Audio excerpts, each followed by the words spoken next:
안녕하세요. 이번 시간에는 단기 매매 증권부터 가겠습니다. 전 시간 이제 유가증권의 전체적인 얘기 들으셨죠? 그 중에 하나가 이제 단기 매매 증권인데, 이제 이름은 유가증권 중에서 이 이름을 쓰려면 일단 단기간 내 매매 차익을 목적으로 취득한 유가증권이고, 매수와 매도가 적극적으로 빈번하게 생기면 단기 매매 증권이라는 이름을 적습니다. 자, 그리고 이제 이것들은, 다른 것들은 뭐 생기면 왼쪽, 자산이면 없어지면 오른쪽 하고 끝인데, 취득했을 때 취득 원가를 얼마로 기록할 거냐. 그 다음에 취득하고 나면 채무증권 같은 경우에는 이자를 받게 되고, 지분증권의 같은 경우는 주식은 배당금을 받게 되는데, 그런 것들을 받았을 때 어떻게 회계 처리할 것이냐. 그리고 이게 유가증권이 시장 가격이 이렇게 움직이는데, 움직이는 걸 쫓아다닐 거냐, 가만히 있을 거냐, 기말에 평가에 대한 얘기. 그리고 마지막으로 내다 팔면 어떻게 회계 처리할 거냐. 이게 이제 얘가 생겼다가 이렇게 변해서 없어지는 전체 얘기예요. 좀 등치가 좀 크죠. 자, 그래서 시장성이라는 얘기 잠깐 읽어보시고요. 시장성이란, 시장성 있는 유가증권은 뭐 예를 들면 뉴스에서 가끔 보듯이 뭐 코스닥 시장, 이런 증권거래 시장에서 거래가 되는 걸 보고 시장성 있는 유가증권이라고 합니다. 첫 번째, 취득 원가를 어떻게 기록할 거냐. 최초 인식과 측정 이런 표현이 있는데, 쉽게 말하면 처음에 샀을 때 얼마로 적을 거냐인데, 이제 일반 기업회계 기준에서는 이런 표현을 최초의 인식과 측정 이렇게 표현하고 있네요. 여기서 말하는 이제 인식이란 단어 굉장히 많이 나오는데, 인식은 쉽게 말하면 계상이란 표현, 더 쉽게 말하면 기록이에요. 어떻게 언제 기록할 거냐, 어떻게 기록할 거냐. 그리고 측정이란 표현은 얼마로 기록할 거냐, 이런 표현이라고 보시면 돼요. 인식, 계상한다는 말도 많이 나오고, 쉽게 말하면 기록인데 좀 더 고상하게 표현하면 인식이라고 하더래요. 자, 그래서 단기 매매 증권은 계약 당사자가 되는 때, 즉 매매한 날, 사고 파는 날, 즉 내가 지금 취득한 사람 있죠, 입장이죠. 사는 날 재무상태표에 인식하시래요. 인식, 기록하래. 당연하겠지. 산 날 단기 매매 증권이라고 적어요. 그 다음에 최초에 인식할 때 공정가치로 측정을 해요. 자, 취득 원가는 처음에 이제 샀죠. 단기간 매매 차익 목적이야. 단기 매매 증권 이렇게 적었어요. 이름 결정했죠. 그 여기 이제 금액을 얼마로 측정할 거냐 이런 얘기예요. 얼마로 하래? 공정가치로 하래잖아. 그죠? 공정가치로 적습니다. 쉽게 얘기하면 돈 준 게 공정가치로 주고 살 거 아니에요. 공정가치는 다른 말로 표현하면 그냥 시가예요. 내가 시장에 돌아다니는 주식을 시가에 사지 뭐 시가보다 더 비싸게 주게 사겠어요? 그 얘기. 그래서 단기 매매증권은 계약 당사자가 되는 때에 재무상태표에 기록을 하는데, 최초에 측정할 때는 공정가치로 적으시래요. 굉장히 중요한 말이에요. 다 공정가치로 사요. 안 그런 경우가 있어서 그래요. 아니, 돈 준 걸로 적은 거하고 똑같은데 저쪽 뒤쪽으로 가다 보면 공정가치가 아닌 걸로 사는 경우가 있기 때문에 정말 잘 들어놓으시라는 얘기입니다.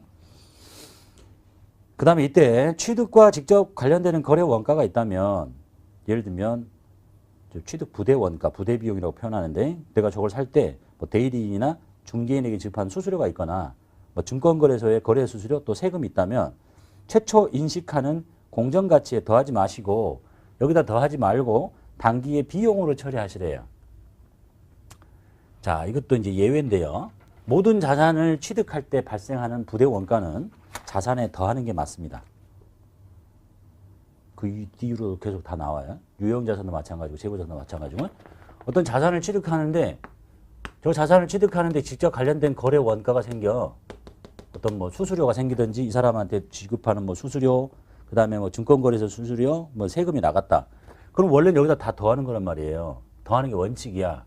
얘도 예전에 더했어요. 그런데 더하지 말고 단기 비용으로 처리하시래. 비용은 뭐 수수료 비용 또는 뭐 지급 수수료. 똑같은 비용이에요. 프로그램에 이제 무슨 이름이 있는가에 갖다 쓰기만 하면 되는 거니까. 이렇게 처리하시래. 더하지 말고. 중요해요. 어떤 자산도 안 더하는 게 하나도 없는데 딱 얘만 안 더해요. 그러니까 조심하셔야 돼. 왜 그런지는 이제 이해를 해보면 될 거니까 더하지 말래요. 여러분은 그냥 비용 처리하라니까 비용이 더 편한 것 같은데 더하는 게 원칙인데 얘만 예외적으로 더하지 말라는 원칙에서 어긋나는 겁니다. 그 다음에 최초 인식 시 공정가치는 일반적인 거래 가격이다. 즉 공정가치란 얘기는 거래 가격이고 시가다 이런 얘기예요. 자, 그래서 조심하셔야 될 거 단기 매매증권에 취득할 때는 공정가치로 적으시고 혹시 이 자산을 취득하는데 직접 관련된 어떤 거래 원가가 발생하면 더하지 마시고 비용 처리하시래. 이렇게 얘 하나만 그래요. 나머지 다른 재고자산을 취득할 때 유형자산을 취득할 때 매도 가능 증권을 취득할 때 다 더합니다. 얘만 유일하게 더하지 마시래요. 상황을 봅시다. 사례 볼게요. 단기간 매매 차익을 목적으로 삼성전자의 주식을 10주를 샀어요. 액면이 5,000원짜리인데 6,000원에 공정가치에 샀습니다. 자산을 취득을 했죠. 단기간 매매 차익 목적이라고 알려줬으니까 이름을 뭘 쓰라는 거야? 단기 매매 증권을 쓰라는 얘기겠죠. 줄여서 쓸게요. 자, 취득했죠. 얼마로 적으라고 그랬냐면 공정가치로 적으라 했어요. 이렇게 써 있는 것은 개당을 말하는 거예요. 개당 6,000원짜리야. 단가가. 요거를 10주 샀어요. 그럼 여기가 공정가치로 6만 원 이렇게 적으라는 겁니다. 액면으로 적는 게 아니라. 그 다음에 현금을 줬어요. 현금 6만 원. 공정가치로 적기로 했으니까. 그리고 주식에는 액면이 있다고 그랬죠. 그 액면은 시험장에서는 액면을 가르쳐주는 이유는 헷갈리라고 하겠죠. 여기다가 액면으로 5만 원을 적을래? 6만 원으로 적을래? 액면으로 적지 않는다고 했으니까. 그럼 여기서 말하는 이 액면은 누구한테 필요한 정보냐면 저 주식을 발행한 삼성전자 입장에서 필요한 정보예요. 나중에 자본편에서 배울 거예요. 그냥 저 액면이 의미가 없다는 것만 잠깐 보시면 돼요. 자, 삼성전자 입장에서 회계 처리할게요. 삼성전자에 돈이 6만 원 들어오죠. 지금 모르셔도 돼요. 뒤에 배울 거니까. 그리고 삼성전자 입장에서는 이걸 자본금이라고 합니다. 이 자본금을 액면으로 적게 돼 있어요. 뒤에 자본편에서 배워요. 그럼 두 개 차이가 벌어지죠. 그래서 벌어진 차이를 주식 발행 초과금이라고 이렇게 해요. 그래서 요 발행자 입장에서 필요한 정보가 액면이다라는 것만 기억하시면 되겠네요. 기억이 아니라 그냥 들어놓으시고 아 지금 나한테는 필요가 없구나. 나중에 자본편에서 배워요. 두 번째, 단기간 매매 차익을 목적으로 LG전자의 사채를 10좌를 삽니다. 사채는 1좌, 2좌 이렇게 부릅니다. 그리고 현금 줬어요. 자, 여기처럼 지분증권인 주식을 살 수도 있고 두 번째처럼 사채인 채무증권을 살 수도 있는데 둘 다 나는 단기간 매매 차익 목적이면 단기 매매 증권 이렇게 적는 거예요. 그리고 공정가치로 적어요. 7,000원으로 적어. 7,000원짜리 10주죠. 7만 원. 현금 줬네요. 현금 7만 원. 잘했죠? 자, 그리고 여기도 사채도 액면이 있는데 사채는 뒤에 배우시겠죠? 액면도 있고 액면이 10,000원짜리, 그 다음에 액면 이자가 몇 프로, 그 다음에 만기가 몇 년짜리 이게 다 적혀 있어요. 그건 지금 당장 아무 필요 없는 거고. 그 다음에 여기서 적힌 이 사채의 액면은 누구한테 필요한 정보냐면 사채를 발행한 사람한테 필요한 정보예요. 나한테 필요 없다. 자, 사채를 발행한 사람은 7만 원이 들어오겠죠. 그리고 이 사람은 사채라고 적습니다. 사채를 적는데 뭐로 적냐면 액면으로 적어요. 이유는 만기 때 갚아야 할 빚이 액면이기 때문에 그래. 여기는요. 나중에 배워요. 자본편에서. 왜 여기는 액면으로 적냐? 상법에서 그렇게 적으래. 얘는 왜 액면으로 적냐? 이거는 만기에 갚아야 될 금액이 액면이기 때문에 그래요. 벌어진 차이는 사채, 할인 발행, 차금이라고 이렇게 합니다. 지금 이걸 알려는 게 아니라 액면이 왜 적혀 있느냐? 발행하는 사람한테 필요한 것이기 때문에 나는 아무런 상관없이 나는 뭐로 적으면 돼요? 공정가치로 적으면 된다니까. 이해되셨죠? 여러분 헷갈리려고 두 개 써놓은 거니까. 자, 그 다음에 이제 세 번째가 문제죠. 그냥 아무것도 없이 나오면 딱 요 정도 수준이 출제가 되는 거고, 이제 취득하는 과정에서 어떤 부대적인 원가가 생깁니다. 자, 단기간 매매 차익을 목적으로 롯데전자의 주식 10주를 샀는데 액면이 5,000원짜리고 나한테 필요 없는 정보라고 그랬죠. 8,000원씩에 삽니다. 그런데 거래 수수료가 함께 현금으로 지급됩니다. 자, 취득했죠. 뭐가 됐건 나는 단기 매매 증권이겠죠. 단기간 매매 차익 목적이니까. 얼마짜리냐면 공정가치 8,000원짜리 10주 8만 원이에요. 그리고 현금으로 나가요. 현금 8만 원 나갔죠? 아무 일이 없으면 끝일 텐데 이걸 취득하면서 거래 수수료가 현금으로 별도로 나가요. 그러면 현금은 8만 4천 원이 나간 거죠. 자, 이제 수수료를 여기다 더하지 말고 따로 쓰라 그랬죠? 저기 최초 취득하는 원가에 더하지 말고 여기다가 수수료 비용 또는 지급 수수료 이렇게 쓰시면 돼요. 더하지 말고. 더하는 거 아닙니다. 지급 수수료 또는 수수료 비용. 그 다음에 하나 봐두셔야 될 게, 요 이제 비용은 비용이죠. 이 비용이 무슨 비용이냐? 판매비와 일반 관리비냐? 아니면 영업외 비용이냐를 고민하셔야 돼요. 자, 최초에, 이거 지금 법이 개정이 됐거든요. 아니, 법이 아니지. 이 회계 처리가 한참 전에 일반 기업 회계 기준이 나오기 전에는 야, 자산을 취득하는 과정에서 발생한 부대 원가는 당연히 더해야지. 그래서 여기다 다 더했어요. 근데 일반 기업 회계 기준이 나오면서 더하지 말래. 더하지 말고 그냥 비용 처리해. 더하지 말라고 해. 근데 그리고 말이 없어요. 비용 처리하래. 근데 그래서 최초에 시험이 출제가 됐는데 비용 처리하래요. 그래서 다 비용 처리하는데 답이 이걸로 나옵니다. 판매비와 관리비로. 기출문제에서 말이 안 되죠. 그래서 요즘에 이제 바뀌었어요. 왜 이게 판매비와 관리비냐? 이 단기 매매증권을 취득하는 회사가 금융회사가 아닌 일반 제조업을 다루고 있기 때문에 우리는 일반 제조업을 다루는 회사가 단기간 매매 차익 목적으로 주식을 사고 파는데 들어간 돈이 있어요. 사오는데 이게 무슨 판매비와 일반 관리비야. 이건 명백하게 영업활동과 관련이 없는 투자활동이죠. 그래서 영업 외의 비용으로 처리하는 게 맞는 거예요. 그래서 요즘에는 영업의 비용으로 나오고 있어요. 즉 900번대의 비용 처리하셔야 돼. 요거 하나만. 그리고 이제 또 질문 많이 하시던데 그러면 나머지 것들 중에서도 판매비와 일반 관리비와 관련 없는 비용들이 보여요.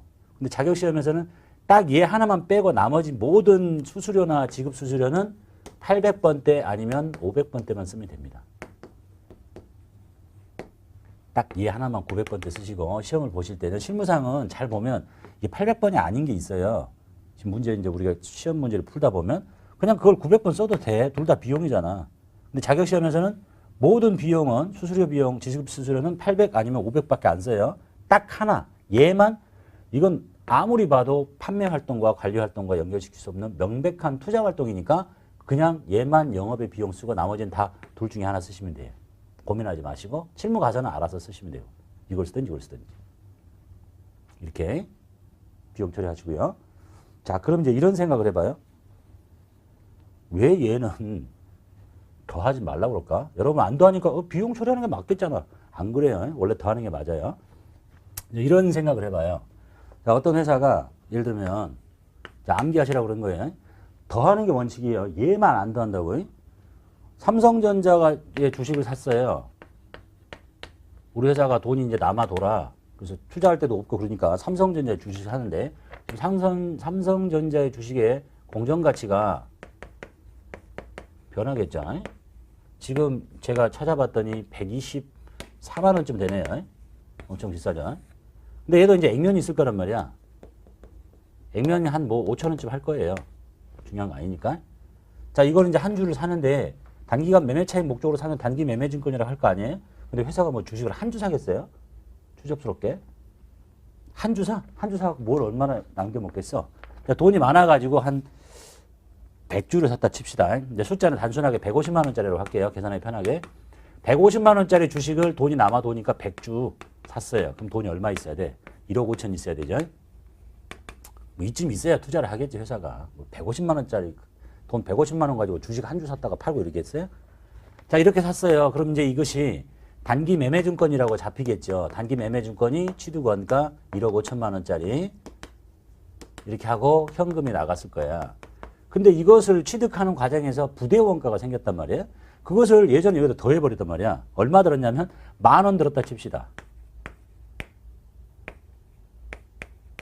10,000원 들었어요? 이렇게. 그럼 이제 이렇게 되는 거죠.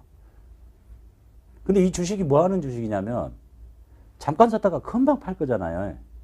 대원칙은 더 하는 거예요. 예전에 더 했다고 생각해봐요. 이제 예전에 이렇게 더 했는데 사람들이 이러는 거야. 아니, 오늘 샀다가 내일 당장 팔 건데 그 중에 이제 예를 들면 한 주를 팔아봐요. 그러면 한 주면 원래 150만 원짜리가 이렇게 날아가면 좋은데 이 취득 부대의 원가가 딱 더해지니까 단가가 얼마짜리가 돼버리냐면 얼마짜리가 되겠어요? 150만 100원짜리가 되는 거야. 응? 전체 금액에 비해서 취득 부대 원가가 굉장히 작겠죠. 근데 이것을 다 더했더니 단가가 지저분해지는 거야, 이게. 어? 금방 사고 팔 건데. 제 생각이에요. 그래서 대원칙은 어떤 자산을 취득하는데 직접 관련된 원가는 더하는 게 맞습니다. 그래서 예전에 더했어요. 그러고 보니까 이게 너무 지저분하잖아. 요 얼마 되지도 않는 돈 때문에 취득 단가가 움직이니까 또는 최초의 공정가치가 움직이잖아요. 그래서 이거는 아주 예외적으로 왜? 금방 팔 거잖아.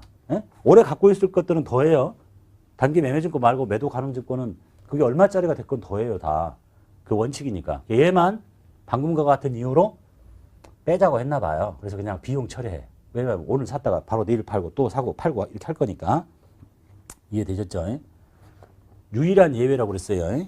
그리고 900번대의 비용을 쓰는 것도 얘가 유일하게 얘만 그거만 잘 기억하시면 돼요. 여기요.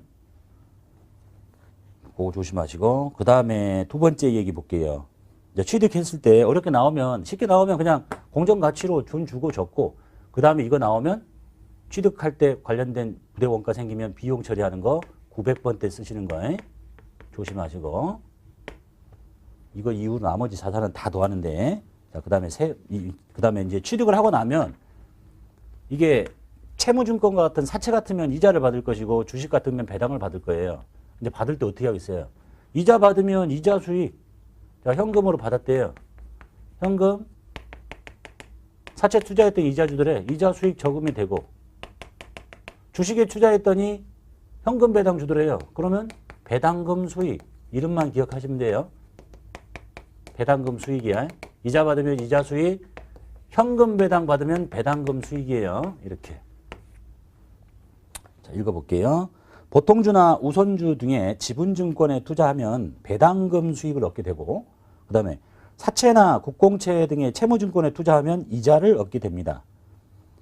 자, 배당에는요 종류가 두 개가 있는데 보세요. 주식 투자하면 이제 배당을 받을 거예요. 근데 이 배당이 현금으로 주는 현금 배당이 있고 상대방 회사가 장사 잘 돼서 돈 주는데 돈으로 줘. 그런데 돈으로 안 주고 주식으로 줘요. 주식 배당이라고 해요. 주식 배당. 자, 현금으로 받았을 때 쓰는 이름이 왼쪽에 현금 적고 배당금 수익이고요. 주식 배당을 주면 회계 처리를 하지 않습니다. 그냥 내가 가지고 있는 주식이 원래 한 주였죠. 보유 주식 수가 한 주였는데 한 주를 더 주더래. 그럼 두 주라고 이렇게 적어 놓은 거야. 회계 처리는 하지 않고. 그 이유는 바로 설명할게요. 현금 배당을 받으면 배당금을 받을 권리와 금액이 확정되는 시점에 배당금 수익이라고 하시고 그 다음에 이자 수익은 이자 보유 기간 중에 액면이자 상당액을 기간 경과분만큼 이자 수익으로 지금 사이에 끼어있는 말은 다 몰라도 돼요. 그냥 이자 받으면 이자 수익 현금 배당 받으면 배당금 수익 그 적혀있는 가운데 긴 글씨는 기간 중에 액면이자 상당액을 요걸 설명하면 복잡해지니까 모르셔도 된다 이런 얘기예요. 쉽게 얘기하면 내가 처음부터 다 갖고 있었으면 이렇게 1년 동안 다 갖고 있었으면 뭐 만기 매년 말에 이자를 받는다 그러면 내가 다 이자잖아. 근데 내가 사이에 중간에 A라는 사람이 갖고 있다가 B라는 사람인 나로 바뀔 수도 있죠. 그날 근데 돈을 여기서 다 받는다고 이게 다 내 거는 아니지. 응? 내가 보유한 기간 동안 그 정도만 받으시면 돼요. 그리고 당연히 영업활동과 상관이 없으니까 영업의 수익이겠죠. 그 다음에 지금 여기 얘기합니다. 이제 쉬운 얘기 할게요. 이자 받으면 이자 수익. 현금 배당 받으면 배당금 수익이야. 그걸로 끝이면 돼. 그런데 주식 배당을 받으면 회계 처리하지 않는다라고 이제 얘기합니다. 단 주식 배당의 경우에는 순자산 변동 없이 이익잉여금을 자본에 전입하고 무상주를 교부한 거래이므로 발행회사에 대한 나의 투자자의 몫은 변동이 없기 때문에 수익으로 인식하지 말고 보유 주식의 수량과 단가의 변동만을 기록해라. 그러니까 예를 들어서 10,000원짜리를 한 주를 샀는데 한 주 갖고 있어요. 저 회사가 한 주씩 나눠주더래. 한 주 갖고 있는 사람당 한 주씩. 그러면 또 늘어나는 게 아니라 그냥 2주 이렇게 쓰는 거야. 그럼 단가가 이제 나누기 1을 하면 주당 단가가 5,000원으로 떨어지겠죠. 그래서 내다 팔 때 또는 기말 평가할 때 평가손익이 달라집니다. 자, 그래서 이제 저 쉬운 얘기부터 할게요. 이런 거하고 똑같아요. 삼성전 어떤 내가 회사에 주식을 투자를 했는데 내가 주식이 딱 4주 있더래 이렇게. 예를 들면 피자를 하나 샀는데 애들이 피자를 달래요. 아들이 4시야. 그럼 딱 쪼개주면 되지. 근데 애들이 이렇게 주려고 그랬더니 2개씩 달래요. 그럼 이렇게 쪼개면 되잖아. 피자는 하나인데 개수만 늘어나는 거라니까. 이렇게. 그래서 이제 여기서 표현하는 것은 좀 어려운 얘기인데요. 자본편을 배우셔야 돼. 이런 얘기를 하는 거예요. 자본편을 보시면 자본 전체 중에 제일 밑에가 이익잉여금이라고 있거든요. 이 주식 배당이라는 얘기는 여기에 있는 이 돈을 뜯어다가 이쪽으로 이렇게 옮겨 놓는 거예요. 그러니까 이 돈을 현금으로 주는 게 아니라 이 돈을 뜯어다가 이쪽으로 이렇게 옮겨. 그러니까 여기가 이제 주식 수가 늘어나거든요. 그러니까 자본에는 변동이 없고, 즉 비자판에는 변동이 없는데 이쪽에 있는 개수를 하나씩 먹을 거를 2개 이렇게 쪼개주는 거하고 똑같다. 그래서 회계 처리하지 않는다라고 보시면 되겠어요. 이해되셨죠? 그래서 정리하면 그냥 이자를 받으면 이자 수익, 현금 배당을 받으면 배당금 수익, 주식 배당을 받으면 회계 처리하지 않는다. 이유는 투자 회사에 대한 몫이 변동이 생긴 게 아니라 개수만 잘게 쪼개진 것에 불과하다. 이렇게 보시면 되겠네요. 자, 사례 보겠습니다. 그 다음에 아까 이자 수익에서 뭐 보유 기간 중에 액면이자 상당액을 기간 경과분만큼 이자 수익으로 인식한다고 그냥 무시하시고 시험하고 상관없는 거니까. 사례 볼게요. 삼성전자의 주식에 투자한 대가로 현금 배당 2,000원이 확정이 돼서 보통예금 통장에 입금이 돼요. 자, 투자했더니 보통예금 통장에 돈 들어온다잖아요. 보통예금 2,000원 들어왔죠. 뭐 받았니? 주식에 투자한 대가로 현금 배당 받았죠. 그러면 배당금 수익 이렇게 하시면 되죠. 영업의 수익이에요. 그 다음에 LG전자 사채에 투자한 대가로 이자 8,000원이 보통예금 통장에 찍혀요. 보통예금 8,000원. 이자 수익, 영업의 수익이죠. 이걸 끝이야. 더 이상 알 거 없고. 그 다음에 롯데전자의 주식에 투자한 대가로 2주 액면가 5,000원짜리 주식 배당을 받아요. 회계 처리하지 않는다고 그랬죠. 주식 배당 받았다고 해서 여기다가 단기 매매증권 얼마짜리냐. 액면가 5,000원짜리? 우리 액면으로 적는 것도 아니잖아요. 공정가치로 줘야 되잖아요. 예? 근데 또 공정가치를 알려줘. 6,000원짜리래. 그럼 6,000원짜리 2주 12,000원 이렇게 해갖고 배당금 수익하는 거 아니란 얘기예요. 회계 처리하지 않는다. 회계 처리하지 않는 문제를 시험에 출제하기는 곤란하겠죠. 왜? 몰라갖고 안 풀면 맞아버리잖아요. 그래서 출제하기는 곤란할 것 같고요. 자, 이어서 후속 측정 보겠습니다. 이제 기말의 평가에 대한 얘기인데 이런 얘기예요. 주식을 사면 이제 주식 가격이 이렇게 움직이잖아요. 매일매일. 오늘 올랐다가 내일 떨어졌다. 이걸 쫓아다닐 거냐 안 쫓아다닐 거냐. 평가하는 방법이 이런 방법이 있어요. 자, 원가법이라는 게 있고 시가법이라는 게 있고 저가법이라는 게 있는데 내가 처음에 샀을 때 주식이 10,000원짜리였어요. 그럼 이제 내일 되면 주식이 오르기도 하고 12,000원이 되기도 하고 또 다음날 막 8,000원 떨어지기도 하고 이게 오르락 내리락 하는데 이거를 쫓아다닐 거냐. 처음에 10,000원 잡혀 있죠. 이거를 안 쫓아다니고 원가를 그대로 유지하겠다. 이게 원가법이에요. 시장 가격이 움직여도 안 쫓아다니고. 시가법은 뭐냐면 올라갔어? 그러면 12,000원을 장부를 고치는 거야. 이건 이제 취득 원가고 장부를 12,000원 올려. 떨어지면 밑으로 떨어뜨려. 8,000원으로. 이 시가법이에요. 그러니까 오르면 쫓아가고 떨어지면 쫓아 내려가는 거야. 그러니까 저가법은 오르면 안 쫓아가고 떨어지면 내려가요. 이게 저가법이라고 해요. 그래서 우리가 배울 때는 저가법은 재고자산에서 배우게 됩니다. 재고자산은 내가 샀을 때 10,000원짜리였는데 내가 산 상품이 12,000원으로 튀었어. 안 쫓아간다고요. 떨어지면 내려가. 그 다음에 시가법은 지금 우리가 보고 있는 단기 매매증권이 시가법이에요. 10,000원짜리 주식인데 12,000원이 되면 올라가고 8,000원이 되면 또 내려가. 이렇게 올라갔다 내려갔다 하는 거예요. 그리고 평가에 대한 말이 없는 것들은 원가법을 쓴다. 이렇게 보시면 되겠네요. 자, 단기 매매증권을 취득해서 기말 결산일 현재 보유하고 있으면 이걸 공정가치로 평가하시는 하루하루 쫓아다니는 게 아니라 쭉 갖고 있다가 기말 딱 결산일이 되면 지금 가격이 얼마냐를 쫓아가라는 얘기입니다. 공정가치로 평가해서 공정가치 변동분을 단기 손익 항목인 단기 매매증권 평가 이익 손실을 합쳐서 단기 매매증권 평가 손익이라고 합니다. 공정가치가 움직이면 내가 지금 10,000원짜리 주식을 샀는데 이게 12월 30일 기말 결산일이 12월 31일이면 12,000원이 됐다는 얘기는 실현된 건 아니잖아요. 내가 팔았어야 실현이 되는 거니까. 그래서 미실현 보유 손익이라고 하고 이거를 단기 손익 항목인 단기 매매증권 평가 손익으로 처리하시랍니다. 자, 그리고 시장성 있는 유가증권은 시장 가격을 공정가치로 보며 시장 가격은 보고기간 말 현재 종가를 말합니다. 그 다음 다 상식적으로 읽어보면 보시면 됩니다. 다만 보고기간 말과 말 현재 종가가 없고 보고기간 말과 해당 유가증권의 직전 거래일 사이에 중요한 경제적 상황의 변화가 없으면 직전 거래일에 종가를 쓸 수도 있다. 우리 회사의 보고기간 종료일이 12월 말인데 이날 종가가 없더래요. 그럼 바로 직전일 걸 써도 된다. 그냥 읽어봐도 되는 얘기. 그 다음 얘기. 평가 이익과 손실이 동시에 생기면 평가 손익을 서로 상계하지 않고 각각 총액으로 보고하는 게 원칙입니다. 그러니까 A 주식이 A 주식, B 주식, C 주식, D 주식 있는데 이런 말이에요. 착각하시면 안 돼. 얘는 기말에 평가했더니 플러스 났어요. 1,000원이 튀었어. B 회사의 주식은 500원이 튀었어. 그런데 C 회사 주식은 400원이 떨어졌고 D 회사 주식은 500원이 떨어졌어요. 평가 이익과 손실은 서로 상계하지 말라고 했더니 얘 평가 이익 한번 회계 처리하고 얘 평가 이익 한번 처리하고 평가 손실, 평가 손실 이렇게 하는 게 아니에요. 이렇게 묶어서 1,500원 평가 이익 한번 잡고 900원 평가 손실 이렇게 한번 잡으라는 거지. 주식별로 회계 처리하라는 게 아닙니다. 자, 그런데 이 금액이 중요하지 않으면 서로 상계해서 순액으로 표시할 수도 있대요. 원칙은 평가 이익 한 번, 평가 손실 한 번. 이게 별로 중요하지 않다고 순액으로 얼마겠어요?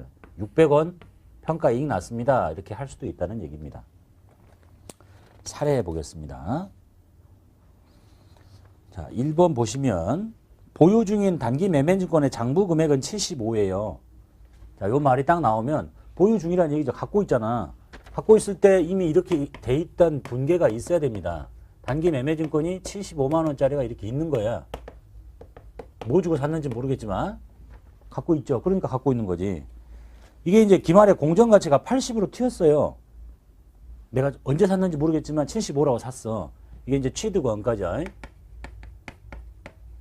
취득했을 때 공정가치로 적어놨어요. 그런데 오늘 보니까 80으로 튀었어. 그러면 쫓아가기로 했죠. 80으로 올려야 돼. 80으로 올리려고 했더니 이거를 단기 매매증권 80 이렇게 해버리면 안 되죠. 이렇게 하면 되겠어? 그럼 만나갖고 어떻게 되는 거야? 2-14, 155만 원짜리가 되는 거죠. 이렇게 하라는 게 아니라 이미 이렇게 있는데 이걸 80으로 만들려니까 얼마만 늘리면 되겠어요? 5만 원만 늘리면 되지. 이렇게 5만 원을 늘려야 이렇게 만나서 80짜리가 잡히는 거예요. 이렇게. 그러겠죠? 자, 그래서 뭐라고 해요? 여기는 이제 이익이 생긴 거죠. 주식의 가격이 올라갔으니까 여기를 단기 매매증권 평가 이익이라고 합니다. 5만 원. 이것도 영업활동과 관련 없겠죠. 영업의 수익. 단기 매매증권 평가 이익이에요. 두 번째 사례 볼게요. 보유 중인 단기 매매증권의 취득 금액은 70이에요. 그럼 샀을 때 이렇게 했었다는 거지. 이미 있다는 얘기입니다. 이렇게. CC. 취득원가. 그런데 장부 금액이 75네. 요 얘기 봐보세요. 처음에 취득을 했는데요. 취득을 했는데 70이었어. 근데 쭉 가다가 보니까 장부 금액이 바뀌었다는 얘기는 무슨 얘기냐면, 원래 보세요. 처음에 취득했으면 이게 장부 금액이잖아요. 산 금액이 장부 금액이잖아. 그런데 한번 이렇게 평가를 하고 나면 70짜리가 75로 돼서 장부 금액이 바뀌어버려요. 그랬다는 얘기는 이 사이에 뭐가 있었다는 거야? 한번 평가를 했다는 얘기죠. 그래서 이것의 얘기를 스토리를 보면요. 처음에 샀을 때 70이었는데 장부 금액이 75가 됐다는 얘기는 요것과 요 사이에 평가 이익을 한번 잡은 거야. 그러겠죠? 5만 원. 그러니까 장부에 있는 숫자하고 취득 금액하고 기말에 장부에 있는 숫자가 틀리지. 이게 지금 장부 금액이에요. 달라졌다는 얘기는 이 사이에 평가를 한번 했다는 거야. 그리고 났더니 오늘 기말에 여기 아니라 여기 장부에 오늘 기말 공정 가치가 74야. 보세요, 이제. 처음에 취득했을 때는 70. 이렇게 적었겠죠. 이게 장부 금액이에요. 그런데 장부 금액이 75래네. 그럼 뭔가 변화가 있는 거지. 평가를 한번 해서 장부에 늘어난 거야. 그러니까 75로 바뀐 거야. 그리고 오늘 기말 공정가치가 74야. 그러면 지금 기말 공정가치하고 비교해야 될 대상이 얘겠어요? 얘겠어요? 당연히 얘겠죠. 이렇게 생각하면 안 되지. 이 사람 지금 70만 원을 샀는데요. 한번 평가를 했어요. 75가 됐어. 5만 원 이익 봤다. 이렇게 하고 있다가 다음 연도가 됐는데 74가 됐어. 또 4만 원 이익 봤다. 이런 사람 어디 있어? 바보지. 떨어진 거지 이제. 그래서 손실이 난 거예요. 평가 손실이. 그래서 취득 원가인 취득 금액과 장부 금액이 서로 다르면 누구하고 비교해야 된다고요? 장부 금액과 해야 된다니까. 이 다른 이유는 취득한 이후에 평가가 일어났기 때문에 움직인 거잖아. 바로 앞에 있는 장부 금액과 기말 공정 가치를 비교해야 됩니다. 그래서 여기와 비교해가지고 10,000원 떨어졌잖아요. 그럼 단기 매매증권을 저 사람 지금 75로 잡아놨으니까 상황은 이거네. 단기 매매증권 70이었어. 한번 평가해서 75가 됐어. 근데 74가 된 거잖아. 그러면 10,000원을 내려요. 그리고 단기 매매증권 평가 손실 이렇게 영업의 비용 처리하시면 되겠네요. 되셨죠? 이게 기말 평가에서 볼 수 있는 얘기입니다. 근데 이제 잘 지켜보면 이게 말이 안 돼요. 시험 문제니까 어렵게 내려고 방금처럼 취득 원가 70인데 80이 됐어요. 그러면 70인데 75가 됐어요. 그러면 뭐냐 이거? 아까 여기 75였죠? 첫 번째 문제처럼 75가 80이 됐어요. 그러면 5만 원 올랐구나. 금방 하잖아요. 좀 어렵게 하려고 취득 원가는 70, 장부 금액은 75, 기말 공정가치 74 이렇게 알려주면 똑똑한 애는 얘하고 비교해서 평가 손실을 잡을 거고 바보 같은 애는 얘하고 비교해서 또 이익 났다 이렇게 하라고 좀 하는 거거든요. 문제는 시험 문제니까. 근데 이게 왜 말이 안 되냐면 잘 봐봐요. 취득했죠. 기말에 한번 거쳤죠. 평가했죠. 그럼 또 기말이면 여기서부터 여기 사이가 얼마야? 벌써 1년이죠. 1년이고 여기서부터 여기도 날짜도 존재하겠죠. 이게 무슨 단기 매매증권이 될 수가 있겠어. 단기 매매증권 뜻이 뭐예요? 단기가 내 매매 차익을 목적으로 취득한 유가증권인데 매수와 매도가 적극적으로 빈번하게 일어나는 거잖아. 이게 빈번한 거냐? 1년 이상 갖고 있는 건데 시험이나 되니까 어렵게 하려고 하는 거고 현실적으로 말이 안 됩니다. 근데 시험이 그렇게 나오니까. 그래서 취득금액과 장부금액이 틀리면 무슨 일이 생겼다? 그 사이에 평가를 한번 한 거고 그 다음에 우리가 비교해야 될 건 장부금액과 기말 공정가치를 비교한다는 것만 기억하시면 되겠어요. 시험이니까 이렇게 말도 안 되는 상황을 쓴 거니까 그렇다 치고 되셨죠? 자, 그 다음에 평가에 대한 얘기 보셨고요. 마지막으로 이제 후속 측정 내다 파는 얘기를 한번 볼게요. 이제 마지막 사라지는 거죠. 단기 매매 증권을 처분하는 경우에는 잘 들으세요. 그 다음에 제일 어려운 거 나와요. 내다 판다면서 그러면 처분 금액과 뭘 비교하냐면 취득 원가를 비교하는 거 아니에요? 장부 금액을 비교해. 아무 변화가 없으면 취득한 금액이 장부 금액이에요. 근데 그 이후에 변화가 생길 수 있는 거니까 취득 금액과 장부 금액을 비교합니다. 처분 금액과 장부 금액을 비교해요. 그래서 비싸게 팔면 뭐라고 하겠어요? 비싸게 팔면 처분 이익, 싸게 팔면 처분 손실. 이게 크더래. 장부에 잡혀있는 것보다 비싸게 팔았어. 10,000원에 잡혀있는데 12,000원에 팔아. 그 뭐야? 처분 이익 난 거잖아. 이거 단기 매매증권 처분 이익이라고 하면 되고 거꾸로 되면 10,000원짜리를 8,000원에 팔아요. 손해봤죠? 단기 매매증권 처분 손실 이렇게 하는 거야. 영업의 비용, 영업의 수익이에요. 이해되셨죠? 여기까지는? 별로 어려운 거 없잖아. 처분할 때 금액과 장부 금액을 비교하시면 돼. 자, 그 다음에 이제 어려운 말이 나옵니다. 이때 어려워요. 많이 틀리시더라고. 이때 처분 금액이 뭐냐? 무엇이 뭐냐? 돈 받는 거 아니냐? 이게 아니라 처분 금액이라 하면 매각대금에서 매각과 관련된 수수료를 뺀 금액을 말합니다. 야, 이때 처분 금액이라 하면, 그러니까 장부 금액과 처분 금액의 차이를 비교해서 처분 손익을 잡으라는 거 아니야? 그죠? 이때 처분 금액이라 하면 매각대금에서, 매각대금은 팔기로 한 돈이에요. 내가 12,000원을 팔기로 했어. 그게 매각대금이야. 12,000원이? 근데 아무런 수수료가 안 생겨. 그럼 그 금액이 바로 처분 금액일 텐데, 파는데도 수수료가 생길 수 있잖아. 뺀 금액, 그러면 11,000원이 처분 금액이 되는 거예요. 그래서 잘 들으세요. 내가 12,000원을 팔기로 했는데 이게 10,000원짜리야. 그러면 이 두 개 비교하면 2,000원 이익이 생긴 거죠. 근데 이 12,000원에 팔기로 한 이 매각대금인데 관련 수수료가 생겼어. 내다 팔면서. 그러면 이것과 이것을 비교하라는 거죠. 그러니까 처분 이익이 1,000원만 생기게 하라는 거예요. 그래서 잘 보시면요. 요것은 내다 팔 때 관련 수수료가 비용이 생길 것처럼 보이는데 절대 비용이 안 나와. 왜냐하면 처분 손익을, 이익을 잡을 때 이런 얘기예요. 요것과 요걸 비교해서 일단 처분 이익이 2,000원 생기고 요것이 비용이 또 1,000원 생겼다 이렇게 하지 말고 그냥 이익이 1,000원만 생겼다 이렇게 하라는 거예요. 잘 들으시고. 자, 이제 볼게요. 하나씩. 요거, 아까 봤죠? 다른 것들은 한 번 들으면 잘 많이 안 잊어먹어요.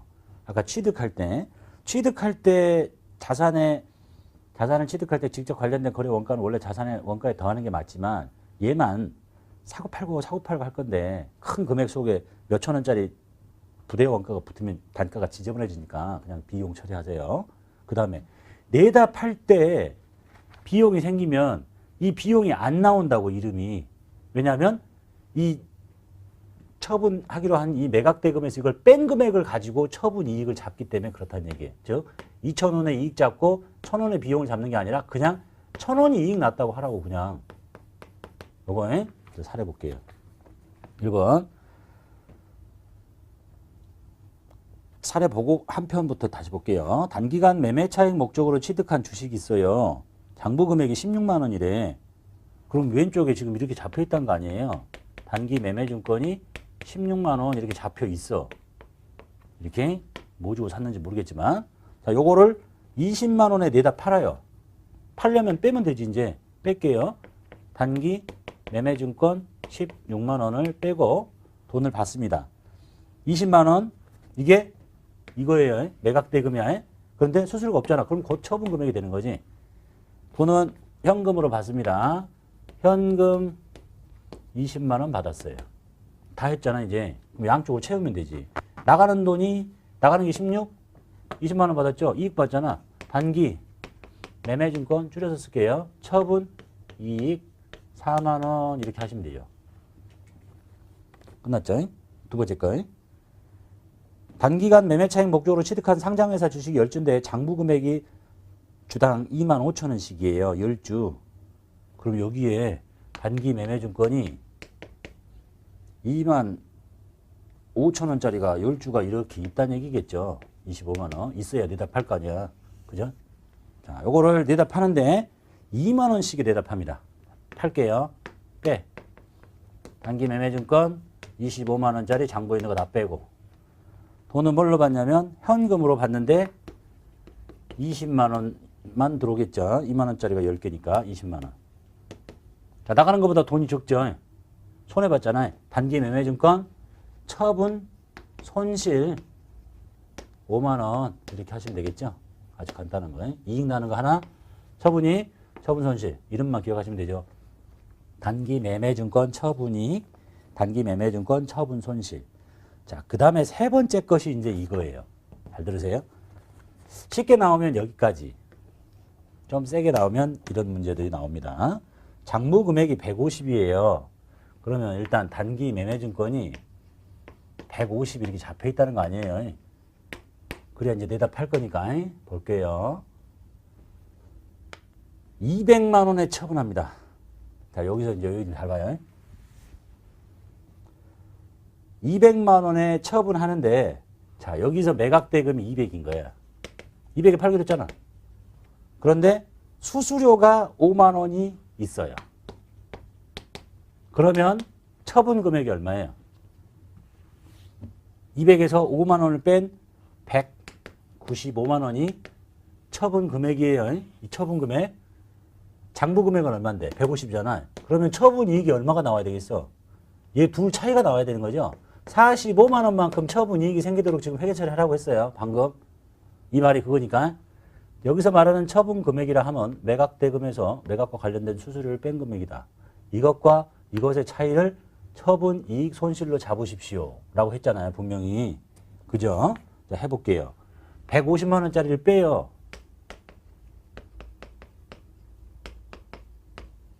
뺐죠? 돈 받아야 될 거 아니야, 이제. 돈은 얼마 받아요? 매각대금 200에서 수수료가 빠진 195를 받아. 됐죠? 매각 수수료 빠지고 돈 들어왔죠? 그러고 나니까 딱 차이가 얼마 나요? 단기 매매 증권 처분 이익 45 나잖아. 딱 이 금액 나잖아. 그죠? 이게 답이야. 이렇게. 근데 이상하다. 매각 수수료는 어디 가보냐? 이런 고민이 드시죠? 매각 수수료를 어디 가보냐고. 어디 가기는 안 나온다니까. 예? 안 나와. 이게 끝이야. 여러분 생각에서는 아닌 것처럼 보이는데 보세요. 이제 이 문제를 살짝 바꿔볼게요. 매각 수수료가 빠지고 돈이 들어온 게 아니라, 자, 일단 보세요. 똑같은 문제인데, 단기 매매 증권은 장부 금액이 150짜리가 날라가요. 근데 보통예금 통장에 돈이 일단 다 찍혀요. 여기 매각대금 200이 다 찍혀. 그리고 매각과 관련된 수수료를 내가 별도로 줘요. 얘는 빠지고 돌아왔으니까 바로 주려잖아요. 현금을 별도로 줘. 매각하면서 5만 원. 이렇게. 자, 그리고 나서 답은 여기가 똑같아야 되겠죠. 단기 매매증권 줄여쓸게요. 처분 이익 45만 원. 자, 이렇게. 문제의 형태가 둘 중에 하나로 나올 수 있겠죠. 내다 파는데 요걸 못 뺄 사람은 없겠지. 돈을 받아요. 매각대금에서 매각 관련된 수수료가 빠지고 들어왔대요. 그럼 빼요. 그리고 양쪽을 그냥 바로 채우면 돼요. 그런데 일단 매각대금인 200만 원이 다 들어오고 매각 관련 수수료가 빠져 먼저. 그리고 나머지를 채워요. 이렇게. 둘 중에 하나예요. 이렇게 하지 말라는 거예요. 여러분은 이렇게 하고 싶을 거야. 응? 여러분은 이렇게 하고 싶을 거야. 잘 봐요. 이렇게 하지 말라는 건데 여러분은 이렇게 하고 싶어. 미치도록 하고 싶겠죠? 봐봐요. 단기 매매증권이잖아요. 나는 진짜 도저히 상식적으로 이해가 안 되네. 단기 매매증권 나갔지. 보통예금에 돈 들어왔지. 보통예금 200 들어왔지. 자, 그리고 매각하는데 수수료 나갔지. 수수료 5만 원. 수수료가 나왔으면 여기다 비용이라고 해야 되는 거 아니야? 수수료, 비용 또는 지급 수수료. 그래, 5만 원. 그리고 양쪽을 채워. 그러면 처분이 50만 원. 그죠? 250. 여러분 이렇게 하라고 하면 딱 좋겠는데, 응? 그렇게 하지 말래잖아, 지금. 미쳐버리겠죠? 하지 말래잖아. 하지 말랬는데 하지 말아야지, 그럼. 잘 봐봐요. 이걸 왜 하지 말라 그럴까? 자, 저기서 말한 그 말 있잖아요. 자, 처분 금액과 장부 금액을 비교할 때인데, 여기서 말하는 처분 금액이라 하면 매각대금에서 관련 수수료를 뺀 금액이라는 표현이 무슨 말이냐? 이렇게 회계 처리하는 말인데, 자, 이런 얘기예요. 자, 결론을 놓고 볼게요. 너 이게 지금 여러분 하고 싶은 회계처리 이건데, 단기 매매증권을 내다 팔면서 50만 원의 이익을 잡고, 처분 이익 잡았죠? 자, 50만 원 이익 받고, 비용 5만 원 생겼다. 그럼 순액으로 따지면 45만 원만큼 회사에 이익이 생긴 거죠. 이렇게. 이익 다 잡고 비용 잡지 말고 그냥 비용 빼버리고 그 나머지 것만을 이익 잡으라 이거야, 이제. 이렇게. 아, 뭐더러 여기다 이익 잡고, 비용 잡고 이익을 더 잡냐. 그냥 아예 없애고 나머지만 그냥 이익 잡으라니까. 요 말이 바로 이거를 말하는 거, 이거. 응? 요 말. 이해되셨죠? 수수료 잡고 이익을 크게 잡지 말고 아예 수수료를 없애는 상황에서 나머지만 이익을 잡아라. 응? 요거. 여러분 이제 보세요. 이렇게 하라고 분명히 했는데 한참 뒤에 가서 공부하다 기출문제 이제 출제가 되면 여러분 답을 다 이렇게 풀더라고. 단기 매매증권 빼고 돈 받고 현금 주고 수수료 비용 채우고 이렇게 하는데 수수료 비용 안 나온다니까. 요걸 빼고 그 나머지만 45만 원만큼만 그냥 수익으로 잡으세요. 이익 늘리고 비용 늘리지 마시고 곧바로 그냥 비용 줄여버리고 처분 이익을 잡으세요 라는 뜻이라고 보시면 되겠어요. 그러니까 좀 어렵다고 느끼시겠죠. 그러니까 내가 하라는 거 아니잖아. 저렇게 해도 되는데 일반기업 회계 기준에서 뭐로 대답하는데 처분 이익을 다 잡고 비용을 다 잡냐. 아예 비용까지를 뺀 나머지 것만 처분 이익을 잡아라. 깔끔하게. 그렇게 이해하시면 되겠습니다. 되셨죠? 잘 기억하셔야 돼요. 자, 한 편부터 볼게요. 한편 동일한 유가증권을 여러 번에 걸쳐 각각 서로 다른 가격으로 구입한 경우에 이걸 내다 파는 시점에서 단가를 산정해야 될 필요가 있는데 이 경우에 단가 산정은 개별법, 총평균법, 이동평균법, 합리적인 방법을 쓰되 매번 동일한 걸 쓰래요. 여러분 밑에 kop수를 배우셨으면 이제 재고자산편에서 이런 방법 보셨을 텐데 이걸 건너뛰고 처음 하신다면 이런 얘기입니다. 예, 재고자산, 지금 이제 잘 이해가 안 되시면 재고자산편에서 이런 방법을 다시 배우실 거예요. 이미 낮은 급수 했으면 들어봤을 텐데, 이 얘기가 이런 거예요. 주식을, 똑같은 주식을 샀으면 1월 1일 날 삼성전자 주식을 살 때 100만 원이야. 근데 1월 2일 날 샀을 때는 갑자기 120으로 튀었다. 1월 3일에 130으로 튀었어요. 근데 이제 오늘 내다 팔 거잖아요. 동일한 회사 주식을 샀는데 서로 다른 가격인 거야. 1월 4일 날 팔아요. 뭐 200에 팔았다 칩시다. 그럼 이제 누구를 팔았다는 걸 결정을 해야 되잖아. 이걸 팔았다 그러면 100만 원의 이익이 생기는 거고, 이걸 팔았다 그러면 80만 원의 이익이 생기는 거고, 이걸 팔았다 그러면 70만 원의 이익이 생기는 거고. 그래서 뭘 결정해야 돼요? 누구를 팔았는지를 결정을 해야 돼. 예? 서로 가격이 틀리니까. 이걸 원가 흐름의 가정이라고 하는데, 그냥 나는 그냥 판 걸 팔았다고 하면 안 돼? 나 이거 팔았어. 난 이거 팔았어. 이렇게 하는 걸 보고 개별법이라고 해요. 처음 배우시면 뒤에 이제 재고자산편을 배워요. 아랫급수 하셨으면 이미 한번 들었을 것이고. 아니다. 나는 그냥 관리하기 귀찮으니까 먼저 산 걸 먼저 팔았다 치자. 여기서부터 먼저 팔았다고 이렇게 하는 걸 보고 선입선출법이라고 그래. 먼저 들어온 것이 먼저 나간다. 아니다. 나는 거꾸로 나중에 들어온 걸 먼저 팔게 이렇게. 이걸 보고 후입선출법이라고 하고 평균을 낼게. 다 더해서 나누기 3 이렇게. 평균법이라고 합니다. 근데 계속적으로 할 거냐, 한꺼번에 다 할 거냐, 이동평균, 총평균 이런 게 있어요. 지금 이거 이해 안 되시면 재고자산편을 가시면 되고, 그걸 이미 한번 했으면 이해하실 거고, 안 되더라도 뒷편에 가시면 된다는 얘기입니다. 그래서 자, 지금처럼 그냥 동일한 주식을 팔면 되는데 서로 다른 가격이야. 같은 회사 주식인데 그러면 단가 산정하는 문제를 만나게 되니까 단가 산정을 해야 되는데 뭘 쓰라고 그랬어요? 이런 거 써도 되는데 한번 쓰면 계속 써라 이렇게 돼 있는 거예요. 일반기업 회계 기준에서. 그래서 사례에 있는 네 번째 문제 볼게요. 단기간 매매차익 목적으로 단기 매매차익 목적으로 상장회사의 주식 100주를 2월 1일 날 100주를 샀는데 이것이 주당 5,000원이야.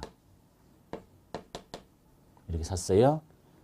동일한 회사를 2월 2일에 200주를 샀는데 이게 주당 6,500원이야. 올랐네요. 자, 이런 상황에서 2월 3일에 이 주식 100주를 매각합니다. 자, 2월 3일에 매각을 한대요. 몇 주를? 100주를. 자, 누구를 팔았냐? 요걸 팔았냐? 요것 중에 절반을 팔았냐를 결정을 해야 되는데 이동평균법 쓰래요. 이동평균법이라는 얘기는 들어왔죠? 들어왔죠?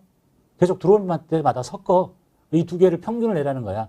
그럼 이제 100주에다가 이거 곱하고 이거 곱해갖고 나온 이 금액을 나누기 몇 주? 300주잖아요. 300주로 나눠버려요. 여기는 얼마겠냐? 여기 50만 원, 여기는 암산 잘 안 되네. 이 두 개 합친 금액을 나누기 300 했더니 이제 평균 단가가 나오는 거 아니에요? 이동평균 단가가 얼마가 나오냐면 6,000원짜리가 된 거야. 쉽게 얘기하면 너 5,000원짜리하고 6,500원짜리 사이에 들어가는 거지. 섞었으니까. 근데 이쪽에 주식 개수가 더 많지. 그러니까 딱 가운데보다는 이쪽으로 좀 가까워서 지금 6,000원에 잡혀 있는 겁니다. 자, 이렇게 계산을 하고 니다 팔면 돼요, 이제. 그래서 문제가 좀 어렵게 나오면 나가는 것의 가격이 딱 몇 주 얼마가 아니라 이렇게 단가가 서로 틀리니까 이동평균법을 쓰던 선입선출법으로 써라 그럼 이거잖아. 너무 쉽잖아.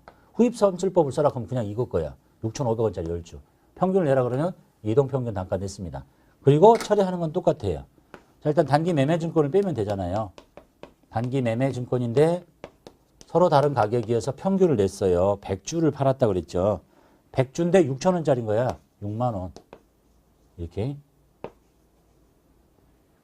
그럼 남은 것은 뭐겠어요? 남은 게 300주인데 100주 남은 것은 200주가 6,000원짜리인 거야. 그 다음에 돈 받습니다. 현금으로 회수했는데 얼마씩 팔기로 했냐면 100주를 주당 5,500원씩에 팔아요. 그러면 돈이 55만 원 들어오겠죠. 55만 원. 자, 나가는 것이 여기가 6만 원이 아니군요. 100주라고 그랬죠? 100주. 6,000원짜리 100주니까 60만 원이 나가고 돈이 적게 들어와요. 손해봤죠? 단기 매매증권 내다 팔고 처분하고 손실 생겼다. 금액은 5만 원 이렇게 하시면 되겠습니다.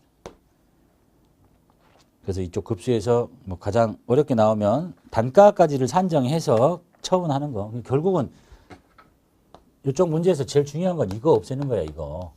요거 어떻게 금액 찾아낼 거냐. 아니, 돈 받는 거야 너무나 당연한 거 아니야? 아니, 한 주에 5,500원씩 10주 팔았다 그러면 이거 계산할 사람, 못할 사람 없을 거니까. 그래서 이 문제에서 가장 어려운 거는 요거 빼내는 게 제일 핵심이라는 얘기입니다. 그래서 요것만 잘 빼내면 돈 받고 나머지 양쪽에 차이만 채우시면 되는 회계 처리가 되겠습니다.